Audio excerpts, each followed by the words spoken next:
Tonight, we're going to a dangerous area of an Amazon account so we can understand the relationship between humans and PPC campaigns.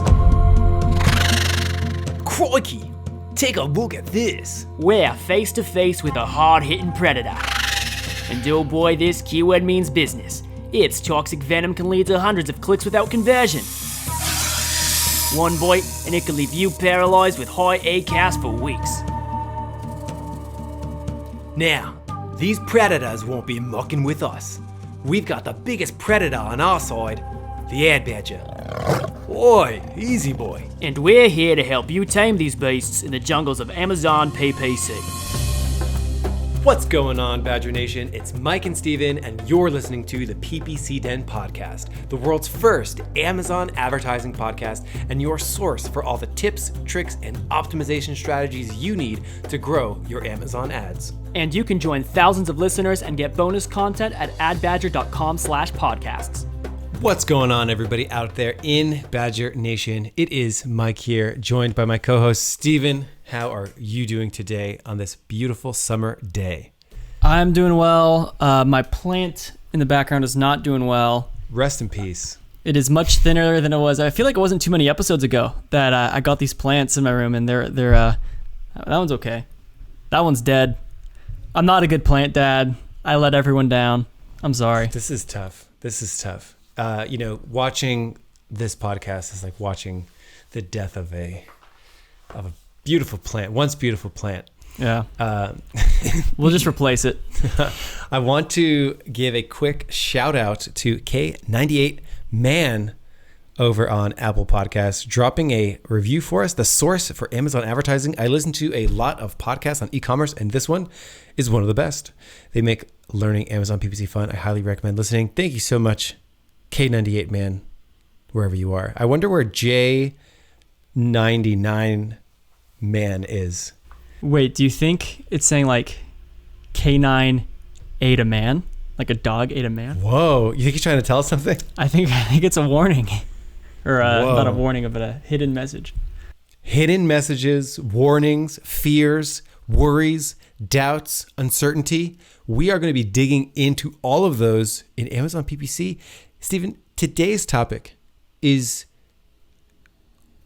at least one time in the career of anyone doing PPC on any platform, Google or Amazon. Today we're going to be digging into Amazon, of course. Should I be paying attention to, and how should I be thinking about misspellings? And in our notes, Steven, I misspelt the word misspellings. Misspellings, it says. Misspellings. I always accidentally do one S. I always do misspelling, but like one S all the time. You always do one. You know what else? You know what other word is really hard? I was looking at our old podcast, The Hitchhiker's Guide to Amazon PPC. How many H's in hitchhikers? Who knows?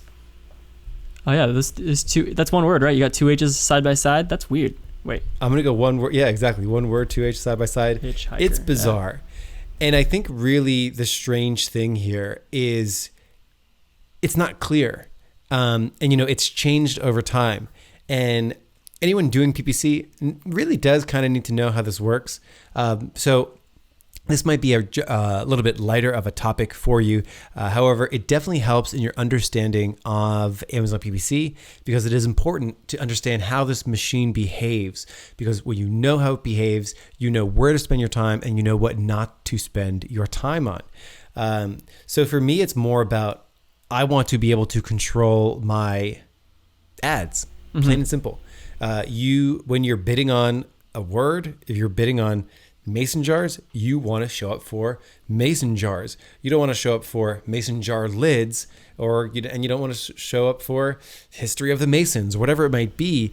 Knowing how your keywords trigger your ads, knowing how Amazon thinks about it is incredibly important. So there's a lot to unpack here. This is a seemingly simple topic. How does Amazon PPC work with misspellings? But it's actually a pretty important topic. Right. And we kind of touched on it before a long time ago, but we blazed through it. So this is just going to be a quick, hopefully easy. I'm sure everyone has been exposed to this thing, misspelled search terms before, misspelled search terms in their search term reports. But yeah, we're going to kind of dive in, dispel some myths, dispel some myths about misspelled. Whoa, hey now. And so let's dive right in.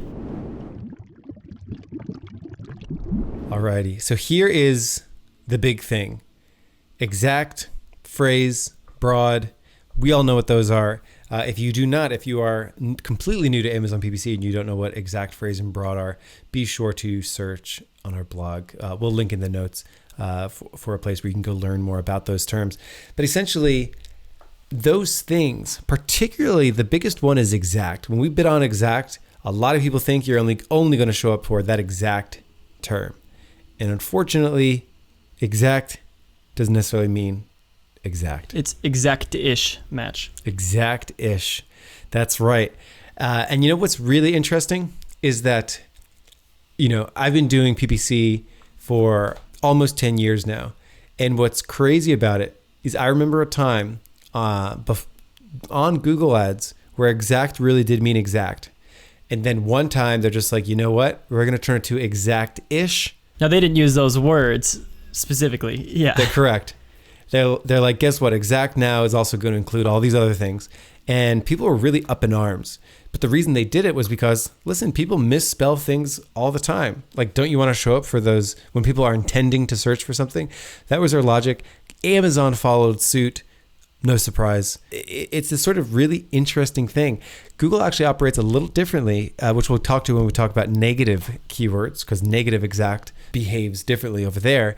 But in terms of Amazon, it's a very interesting thing where singular, plurals, and misspellings are going to be lumped in and treated as one single word. So if you're bidding on the exact match shoe, SHOE, guess what? You could show up for shoes.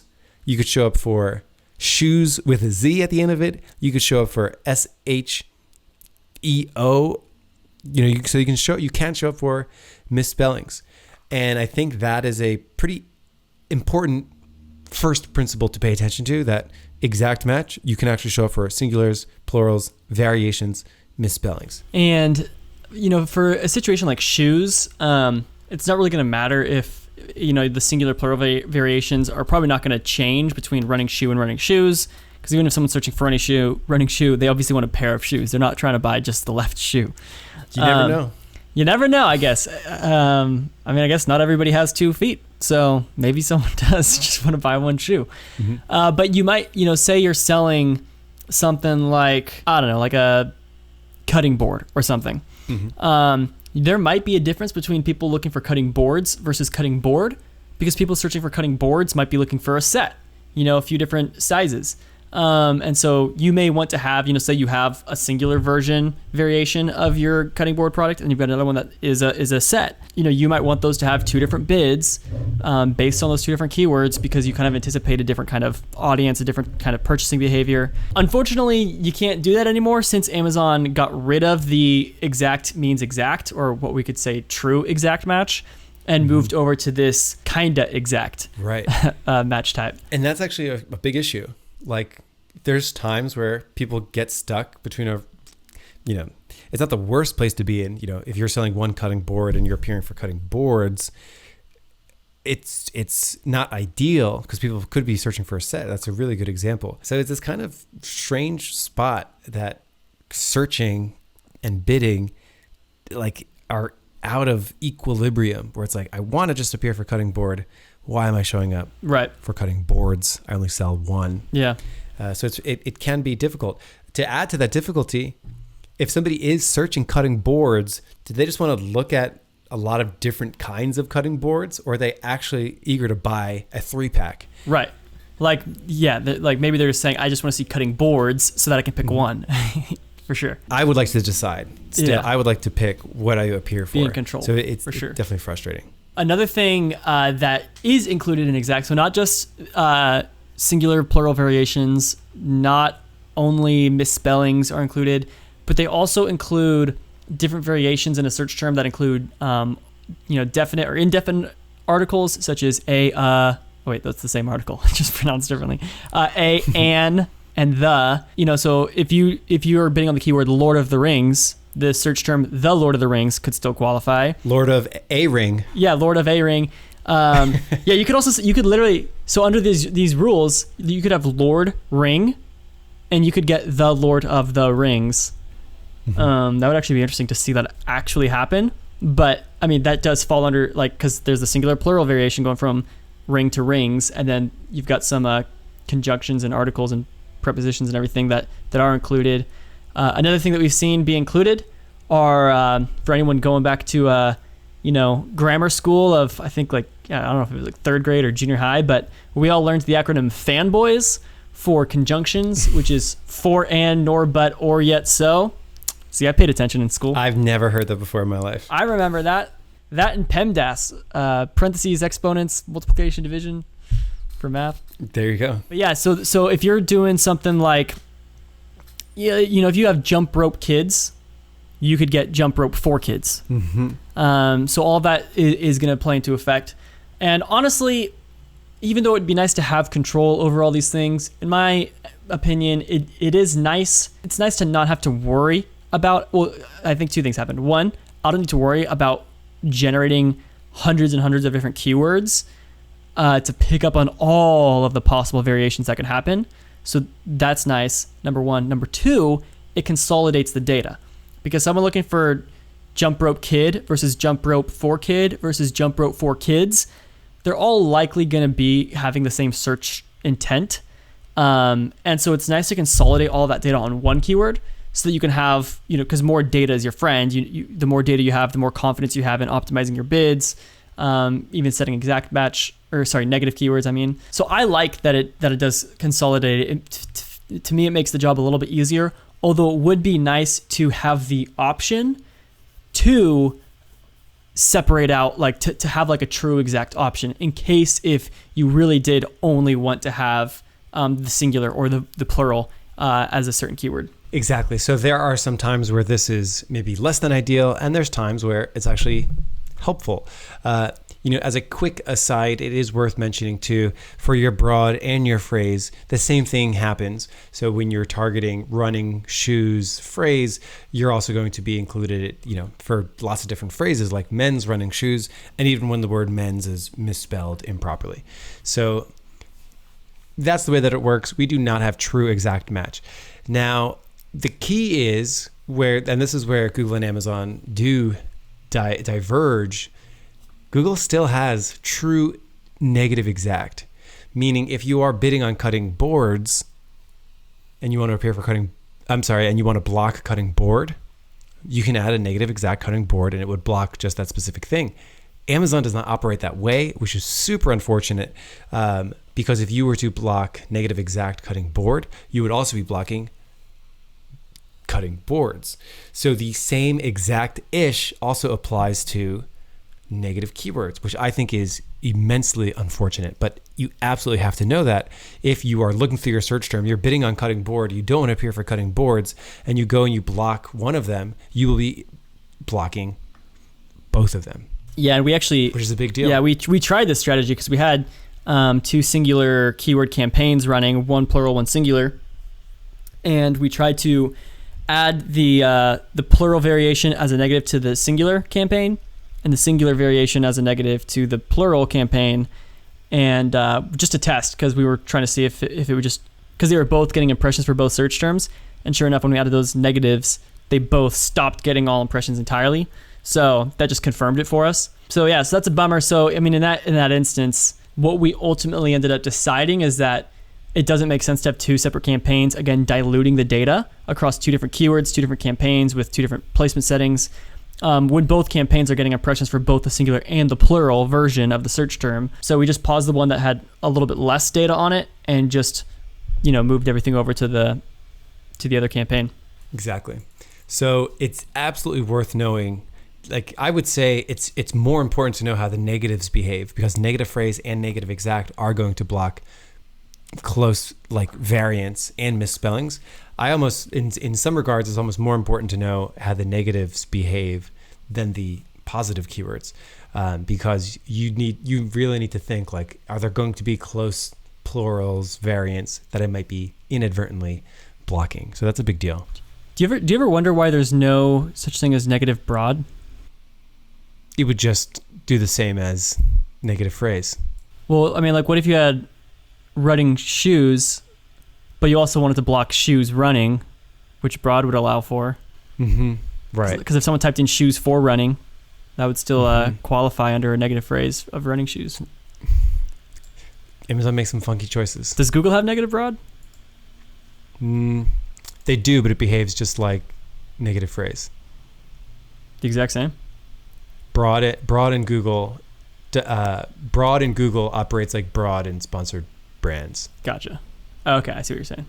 Anyways, back to the search term reports and exact match keywords. One thing that I think is worth noting is we've talked a lot about how to use brand analytics to your advantage. We had a 4-part series on that. The very first part of that series, we talked about the Amazon search terms, which is Amazon's ranking of all of the search terms typed into the search bar over the past week, quarter, month, whatever time frame you want to use. And it doesn't tell you the exact volume for those searches, but it does rank them from 1 to like over 1 million of how frequently were these terms searched in that time frame. One thing to note about that is that search term list does not consolidate misspellings and singular plural variations. So if you're looking at, if you're, I don't know, picking another word, say you're looking for vitamin, all right, and you type in the word vitamin, and let's say that like vitamin is ranked like 2,000 most frequently searched thing. Vitamins might be like the 500th most frequently searched thing. So they can break those apart. And if a typo is very popular, like maybe people are typing vitamin with an E at the end, and if that's, that could show up on the rank. So the only reason why that's important to know is when you're doing these single keyword campaign strategies, if you're doing them, and you're trying to figure out those keywords that you can pull from that search term list, or you're just trying to figure out like how your product's performing, you do want to test out a few different ways of you want to play out with the singular version when you're searching your filters, with the plural version with a couple misspellings when you're in brand analytics. When you're in brand analytics, you'll want to test out a few different ways of spelling a certain keyword to make sure you're capturing all of the possible search terms that are coming through. So now that we've really explained all of this, let's talk about what you should actually do. And I think the first thing that I see some people do is they will rake their brains and use tools and use, if you just Google like misspelled generator, you will find a lot of different misspellings. Should I be going through and like finding these things, adding them as exact matches? Like, should I be too worried about these things? We have a lot of people come to us from other agencies because they were dissatisfied with the performance or whatever, and they come to us either to use the software to get coaching, or maybe ask us, if we can do like consulting call or do managed services ourselves.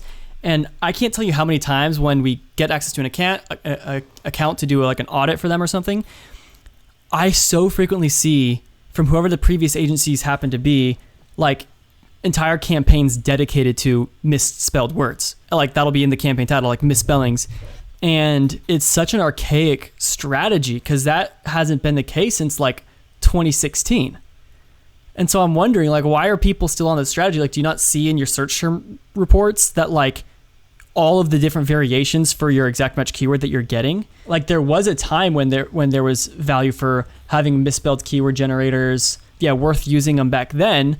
But anybody still running that clearly isn't paying attention to what's actually going on in their search term reports. Because Amazon's getting smarter over time. Like, perhaps many, many years ago, it didn't have the intelligence to know, cutting board, B-O-R-E-D and B-O-A-R-D meant the same thing.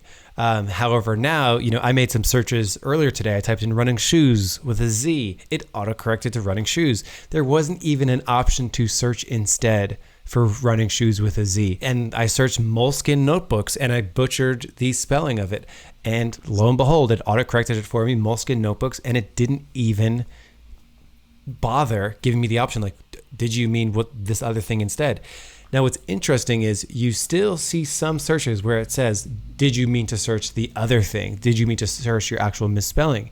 That's becoming rarer and rarer to the point where it's not even worth doing, in my opinion, because you will appear for that more than likely anyway. So the pool of keywords and misspellings that Amazon doesn't know are actually misspellings of the other thing is getting microscopic.